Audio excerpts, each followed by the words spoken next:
हाँ जी दोस्तों, कैसे हो? आज एक नई बात बताता हूँ तुम्हें। जितने भी मेरे भाई रशिया गए हुए हैं लैंग्वेज कोर्स पर, ज़रा मुझे एक छोटी सी बात बताओ। तुम्हारी फ़ीस एजेंट ने यहाँ से जमा करी है या वहाँ जाने के बाद जमा करी है? तुम्हारा एडमिशन वहाँ पहुँचने के कई दिन बाद करवाते हैं एजेंट। उसके बाद तुम्हारी फ़ीस जमा होती है। शुरू में जो एक लेटर देते हैं, उस लेटर के बिहाफ पे जो है तुम्हारा वीज़ा लग जाता है। उस समय कोई खर्चा नहीं होता, और ये जो फ़ीस जमा होती है वो होती है बाद में।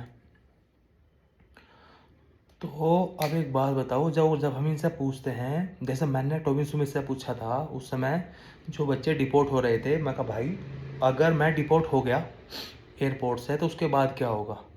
तो उसका जवाब था उस समय कि भाई अगर तू एयरपोर्ट से डिपोर्ट हो गया तो 30,000 रुपये काटूंगा, और बाकी सारे पैसे 3,30,000 रुपये जो हैं, जो उसकी फ़ीस थी उस समय, बाकी मैं तेरे पैसे वापस कर दूंगा, 30,000 रुपये मैं काटूंगा। मैंने कहा ठीक है भाई।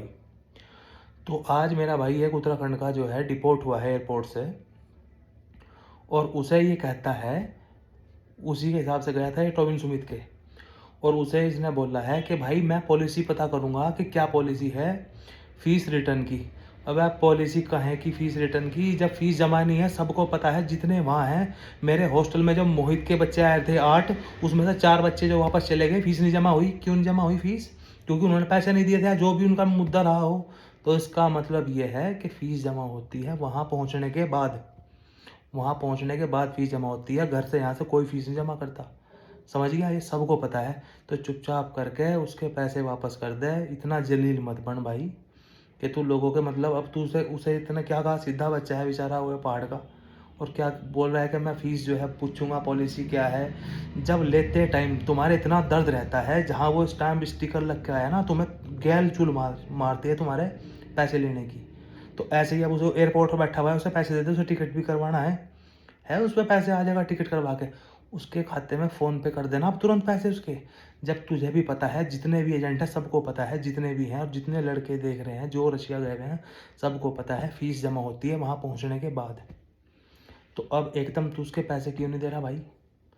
तो भाई ये सारे पता नहीं इतने मूर्ख हैं भाई, हम सब पता नहीं जाने की लग रही है ये चीज़ें। इनसे पूछ के नहीं जाते कि हम डिपोर्ट हो जाएंगे तो हमारे पैसे का क्या होगा क्या नहीं होगा। और मैं तो ये कहना चाह रहा हूँ, जब तुम वहाँ पहुँच जाओ अपने पास से अपनी फ़ीस जमा करो, या वहाँ पहुँचने के बाद इन्हें पैसे दो। वरना ये सुअर इतने हराम है, ये तुम्हारा पैसा भाई वापस करने के नहीं। तो बहाना चाहे कुछ हो, अब तुम एक बार इंडिया आ जाओगे, तुम क्या कर लोगे रशिया का? वहाँ जाके ले लोगे तुम पैसे इस पैसे भाई? तो भाई तुम पागल बन रहे हो, और तुम अपने पैसे 3-3, 4-4 लाख रुपए खर्च कर रहे हो। 40,000 रुपये का टिकट लगा के गया है वो भाई, और अब 40,000 रुपये दिन के दिन तो और महंगा होगा। पता नहीं 50-60 हज़ार रुपये का टिकट करवा के वो वापस आएगा वहाँ से वो। तो और अब उसकी फ़ीस देने में आनाकानी, फ़ीस दे देगा नहीं उसकी हो भाई। और अगर तू फीस देगा ना भाई टोबिन सुमित, अगर तू उस बालक की फ़ीस वापस करेगा, अगली वीडियो में स्क्रीनशॉट डाल दिए कि भाई मैंने इसकी फ़ीस वापस कर दी है, मेरा बच्चा डिपोर्ट हुआ था। समझ गया? खुल के कह रहा हूँ, अगर उसकी फ़ीस वापस करेगा, स्क्रीनशॉट डाल के दिखाइए कि देख भाई मैंने उसकी फ़ीस वापस कर दी, ये बच्चा डिपोर्ट हुआ है, मैंने इसकी फ़ीस जमा नहीं करी। और वो सबको पता है कोई फ़ीस जमा नहीं करता। तो उसके पैसे वापस कर दे गरीब के, उसके वैसे भी 1 लाख रुपये सुड़ गए आने जाने में। तो उसके पैसे शर्म कर थोड़ी सी भाई, इतना जलील मत बन।